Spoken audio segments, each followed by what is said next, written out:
Hello good people, কেমন আছেন সবাই? আশা করছি সবাই বেশ ভালোই আছেন।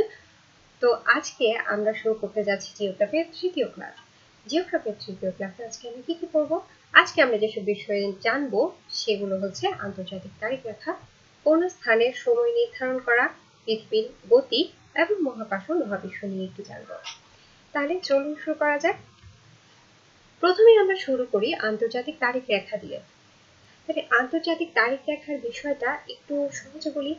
ধরুন আপনি আছেন ঢাকায় আর আপনার বন্ধু আছে আমেরিকাতে। এখন আজকে তার বার্থডে। এখন আপনি কল করলেন তাকে যে বন্ধুকে বার্থডে উইশ করবেন। তো আপনি তাকে বললেন, হ্যাঁ বন্ধু, শুভ জন্মদিন। বন্ধু বললো, কি রে ভাই, আমার জন্মদিন তো আগামীকালকে, তুমি আজকে কেন উইশ করছো? তাহলে ব্যাপারটা হয়ে গেছে, আপনারা সবাই নিজ নিজ জায়গা থেকে ঠিক, কিন্তু মাঝখানে ভেজাল করে দিলে এই আন্তর্জাতিক তারিখ রেখাটা। আন্তর্জাতিক তারিখ রেখা কি করলো? এই আন্তর্জাতিক তারিখ রেখার কারণে দুই পাশে 2 দিন হয়ে গেছে। তাহলে চলুন একটু গভীরে যাই, ব্যাপারটা কি হচ্ছে দেখে আসি। আন্তর্জাতিক তারিখ রেখাটা গিয়েছে সম্পূর্ণ জলভাগের উপর দিয়ে গিয়েছে, এবং এটা কোন জলভাগের উপর দিয়ে গেছে? এটা হচ্ছে প্রশান্ত মহাসাগরের উপর দিয়ে গিয়েছে, এবং এটা খুবই সহজ কমন প্রশ্ন, কিন্তু ইম্পর্টেন্ট। এই রেখাকে অতিক্রম করলে দিন বা তারিখ পরিবর্তন হয়ে যায়। পশ্চিম গোলার্ধে রবিবার হলে পূর্ব গোলার্ধে সোমবার হয়ে যায়। অর্থাৎ এই যে পূর্ব দিকে অবস্থান করছেন, এই যে পূর্ব দিকে অবস্থান করছিলেন আপনি, আর পশ্চিম দিকে অবস্থান করছিল আপনার বন্ধু। তো এই তারিখ রেখা অতিক্রম করার কারণে আপনার বন্ধুর জন্মদিন আগামীকাল হলো, আপনি তাকে একদিন আগে উইশ করে ফেলেছেন, এবং এই আন্তর্জাতিক তারিখ রেখার কারণে দুই দেশে 2 দিন হয়ে গিয়েছে। এখন চলুন আমরা দেখে আসি কোন স্থানের সময় নির্ধারণ। কোন স্থান যদি পশ্চিমে অবস্থান করে, কিসের পশ্চিমে? আন্তর্জাতিক তারিখ রেখার পশ্চিমে অবস্থান করে, তবে 1 ডিগ্রি ব্যবধানের জন্য 4 মিনিট করে কমতে থাকে। অন্যদিকে স্থানটি যদি পূর্ব দিকের হয়, তাহলে 1 ডিগ্রি ব্যবধানের জন্য 4 মিনিট করে সময় বাড়তি হতে থাকে। ঠিক তেমনি আপনি আর আপনার বন্ধুর কথা চিন্তা করে দেখেন, আপনি ছিলেন আন্তর্জাতিক তারিখ রেখার পূর্বে, তাই আপনার সেখানে হয়ে গেছিল সোমবার, আর আপনার বন্ধু অবস্থান করছে আন্তর্জাতিক তারিখ রেখার পশ্চিম দিকে, তাই আমেরিকাতে তারিখ তখনও রবিবারে রেখে দিচ্ছিল। এরপর চলুন আমরা একটু দেখে আসি পৃথিবীর গতি সম্পর্কে। এবার চলুন আমরা দেখে আসি পৃথিবীর গতি নিয়ে। তাহলে যত দিকে যত কিছু হয়ে যায়, পৃথিবী তার মতো ঘুরতেই থাকবে ঘুরতেই থাকবে। তো এই পৃথিবীর গতিটা দুইটা গতিতে সে ঘুরতে থাকে। কি কি? একটা হচ্ছে আহ্নিক গতি, আর একটা হচ্ছে বার্ষিক গতি। আহ্নিক গতিটা কি? আহ্নিক গতিটা হচ্ছে নিজ অক্ষের উপর আবর্তন। আপনারা কিন্তু ছবিটা খেয়াল করলে দেখতে পাবেন, এখানে কিন্তু শুধু পৃথিবীর ছবিটাই দেওয়া হচ্ছে, সে ঘুরছে ঘুরছে। আর অন্যদিকে বার্ষিক গতিতে দেখেন, বার্ষিক গতির ছবিতে একটা কক্ষপথ দেওয়া হয়েছে, যাতে করে সে সূর্যকে কেন্দ্র করে এই কক্ষপথে ঘুরতে পারে। আচ্ছা, চলুন আমরা আবার ফিরে যাই আহ্নিক গতিতে।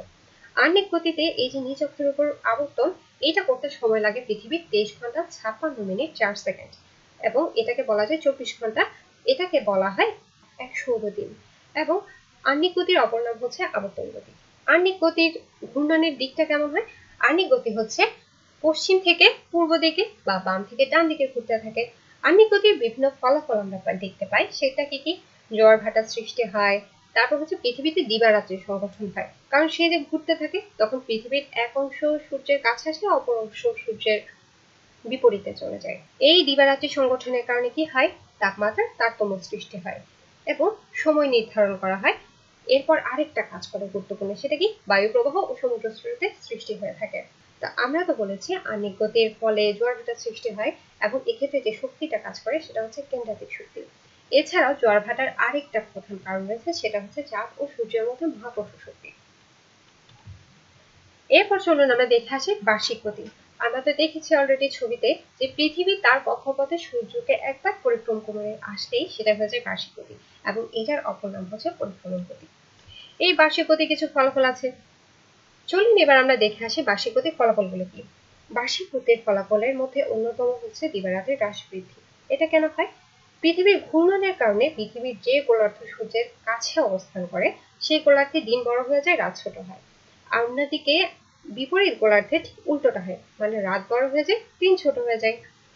এবং এই দিবারাত্রির হ্রাস বৃদ্ধির জন্য কিন্তু ঋতু পরিবর্তনটা ঘটে থাকে। এবং এক্ষেত্রে একটা গুরুত্বপূর্ণ বিষয় হচ্ছে, এক্ষেত্রে কিন্তু তাপমাত্রার তারতম্য ঘটে থাকে। কিন্তু পুরো বছরে এমন 2টা দিন আসে, যে 2টা দিনে হচ্ছে পুরো পৃথিবীতে দিন এবং রাত সমান হয়ে থাকে। কি কি?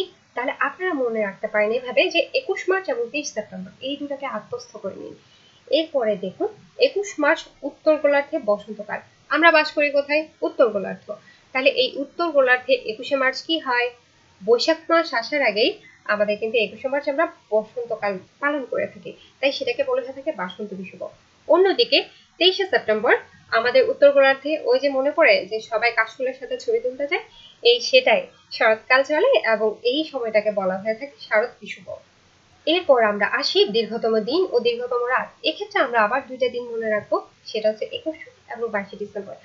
আর এক্ষেত্রে উত্তর গোলার্ধ দক্ষিণ গোলার্ধে হিসাব হয়তোবা ডিফারেন্ট দেখাচ্ছে, কিন্তু যে কোনো একটা মনে রাখলেই হবে, কারণ অপরটাতে তার ঠিক বিপরীতটা হবে। তাহলে আমরা যেহেতু উত্তর গোলার্ধে বাস করি, তাহলে সেটা নিয়ে আমরা এগিয়ে যাই। উত্তর গোলার্ধে 21 জুন মানে ঠাড়া গরম পড়ে, তাহলে এই গরমকালে কি হয়? দীর্ঘতম দিন হয় এবং ক্ষুদ্রতম রাত হয়। আর 22শে ডিসেম্বর শীতকালে আমরা সবাই একটু বেশি ঘুমাতে পছন্দ করি, তখন কি হয়? প্রাকৃতিক ভাবেই রাতটা একটু দীর্ঘ হয় এবং দিনটা ছোট হয়ে যায়। তাহলে এটা মনে রাখলেই আমরা মোটামুটি দক্ষিণ গোলার্ধে কি কি হয় সেটা বলে দিতে পারবো।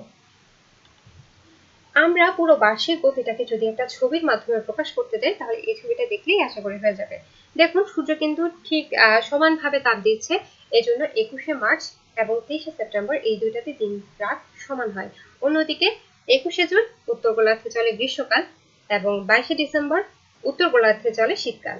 এরপর চলুন আমরা দেখে আসি জিপিএস কি। আমরা তো সবাইকে বলে থাকি যে সচরাচর, হ্যাঁ তুমি কোথায় আছো, আচ্ছা দেখি তোমার জিপিএসটা অন করো তো। তাহলে জিপিএসটা কি? এটার ব্যবহারিক দিকটা কি? জিপিএস হচ্ছে গ্লোবাল পজিশনিং সিস্টেম, অর্থাৎ এইটার মাধ্যমে অক্ষাংশ, দ্রাঘিমাংশ, উচ্চতা, দূরত্ব ইত্যাদি জানা যায়। তাহলে কোন একটা স্থানের উত্তর দিকে তারিখ ও সময় নির্ধারণ করা যায় এই সিস্টেমের মাধ্যমে। এই সিস্টেমটা কি করে থাকে? ভূ উপগ্রহ থেকে তথ্য সংগ্রহ করে আমাদেরকে দেয়, এবং এটার একটা গুরুত্বপূর্ণ ব্যবহার হচ্ছে এটা দুর্যোগকালীন খুব কার্যকরী ভূমিকা পালন করে থাকে। এরপর চলুন আমরা দেখি জিআইএস কি। জিআইএস হচ্ছে জিওগ্রাফিক্যাল ইনফরমেশন সিস্টেম। এক্ষেত্রে কি হয়? এটা বিভিন্ন ভৌগোলিক তথ্য সংগ্রহণ এবং বিশ্লেষণ করে। যেমন আপনারা একটা ছবি দেখতে পাচ্ছেন, কিন্তু এই ছবিটিকে বিভিন্ন টপিকের উপর ডিপেন্ড করে যদি আমরা ম্যাপিং করতে যাই, তাহলে এই রিয়েল ওয়ার্ল্ডটা ঠিক এভাবে দেখা যায়। তাই এই কৌশলের মাধ্যমে মোটামুটি আমরা একটা ভৌগোলিক তথ্য সম্পর্কে জানতে পারি।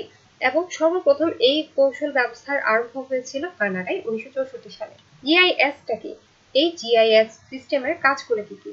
এটা তথ্য সংরক্ষণ ও বিশ্লেষণ করে, বিভিন্ন স্থানিক ও পারস্পরিক সমস্যা চিহ্নিত করে, এবং এখানে আপনারা দেখতেই পাচ্ছেন আরো অনেক কাজ, পানি গবেষণা, আঞ্চলিক গবেষণা, নগর আঞ্চলিক গবেষণা বা পরিকল্পনা, এসব কাজকর্মগুলো করে থাকে।